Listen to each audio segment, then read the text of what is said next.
പക്ഷെ എന്തൊക്കെയായാലും ഉപദ്രവം കൊണ്ട് അവിടെ എന്തെങ്കിലും നേട്ടമുള്ളതായിട്ട് എനിക്ക് തോന്നുന്നില്ല.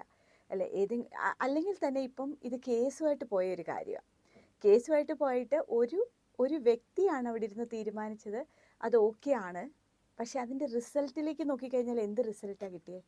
അല്ലേ, ആ കുട്ടികൾക്ക് അത് അഫക്റ്റഡ് ആയതുകൊണ്ടായിരിക്കുമല്ലോ അവർ കേസുമായിട്ട് പോയത്. ആ കേരിയും തെറ്റും പറയുന്നതിലും നല്ലത് നമ്മൾ എന്ത് കാര്യം ചെയ്യുമ്പോഴും അതിൻ്റെ ഒരു ഇൻറ്റൻഷനോടാണ് ചെയ്യുന്നത്.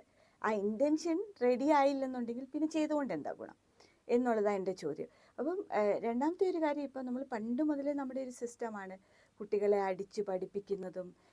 സമയങ്ങളിൽ ഫിയർ എലമെൻ്റ്, അതായത് ഫിയർ നമുക്ക് വന്നു കഴിഞ്ഞാൽ ആ ഫിയറിൽ കൂടെ പഠിക്കുന്ന കുട്ടികളുണ്ട്. ഒരു പേടി കിട്ടുമ്പോൾ ആ സബ്ജക്റ്റ്, അല്ലെങ്കിൽ ഇപ്പം മാത്തമാറ്റിക്സിൻ്റെ ഒക്കെ ടേബിളൊക്കെ, അപ്പോൾ അതൊക്കെ നമുക്ക് ഭയങ്കര ഡിഫിക്കൽട്ടാണല്ലോ. അത് കുത്തിയിരുന്ന് പഠിച്ചു 8 ചൊല്ലി 9 ചെല്ലുമ്പോഴത്തേനും തിരിച്ച് 6 പോകുമ്പോഴത്തേനും, അപ്പോൾ അങ്ങനത്തെ ഒരു കൺഫ്യൂഷൻ്റെ അടുത്തായിരിക്കും നാളെ കിട്ടുന്ന പണിഷ്മെൻറ്റിനെ ഓർത്തിട്ട് കുറച്ചും കൂടെ ഫോക്കസ്ഡ് ആയിട്ട് പഠിക്കുന്നതും. അല്ലെങ്കിൽ അഗെയിൻ ഇൻഡിവിജ്വൽ പേഴ്സണെ, ചില കുട്ടികൾ മാത്സിനെ വെറുത്തതുണ്ടായിരിക്കും ഇതുപോലുള്ള ടീച്ചേഴ്സ് കാരണം, അല്ലെങ്കിൽ ഏത് സബ്ജക്റ്റിനെ. ചില കുട്ടികൾക്ക് അത് ഹെൽപ്പായി എന്ന് പറഞ്ഞാൽ നമുക്ക് ജനറലൈസ്ഡ് ആയിട്ട്. അങ്ങനെയാണെങ്കിൽ നമ്മുടെ നാട്ടിൽ അന്നത്തെ 80s 90s എല്ലാവരും ഇപ്പം അമേരിക്കൻ പ്രസിഡന്റ് ആവേണ്ട അവസ്ഥയായി. എല്ലാവരും വലിയ വലിയ നിലയിലെത്തിയേനെ. അങ്ങനെ അന്നത്തെ കാലത്ത് ഞങ്ങൾ ഇങ്ങനെയായിരുന്നു അങ്ങനെയായിരുന്നു ഞങ്ങൾ പഠിക്കുമായിരുന്നു എന്ന് ചിന്തിച്ചായിരുന്നെങ്കിൽ. ഒന്നുമില്ല.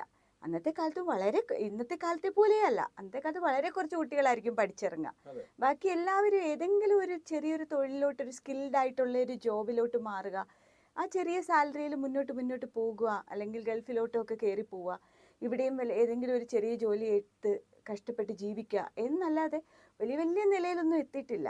പക്ഷെ അന്നായിരുന്നു ഏറ്റവും കൂടുതൽ ഇടിയും തൊഴിയൊക്കെ കിട്ടിക്കൊണ്ടിരുന്നത്. അപ്പൊ അവിടെ എന്ത് ഡിഫറൻസ്? ഡോക്ടർ പറഞ്ഞ തിയറി അനുസരിച്ചാണെങ്കിൽ ഏറ്റവും മെച്ചപ്പെട്ട നിലയിൽ എത്തേണ്ടത് അന്നുള്ളവരാണ്. അവര് പറയുന്നു ഞങ്ങൾ ടീച്ചറിനെ കണ്ടാൽ മൂത്രമൊഴിക്കുമായിരുന്നു, ഞങ്ങൾക്ക് പേടിയായിരുന്നു, അച്ഛനോട് ഞങ്ങൾ നേരിട്ട് നിന്ന് സംസാരിക്കത്തില്ലായിരുന്നു, വീട്ടിൽ ഭയങ്കര പിൻ ഡ്രോപ്പ് സൈലന്റ് ആയിരുന്നു. എന്നിട്ട് ആ കാലഘട്ടം, ആ 80s 90s ഒക്കെ ഇപ്പം പേരൻസ് ആണ്, അല്ലെ ഗ്രാൻഡ് പേരൻസ് ആയിട്ടുണ്ട്, അല്ലെ. അപ്പൊ അവരൊക്കെ എന്ത് ചേഞ്ചാണ് അവരുടെ ലൈഫിൽ കൊണ്ടുവന്നത്? ആ അടിയും ഇടിയും കിട്ടിയിട്ട്. അത് മാത്രമല്ല, ഈ ചൂരൽ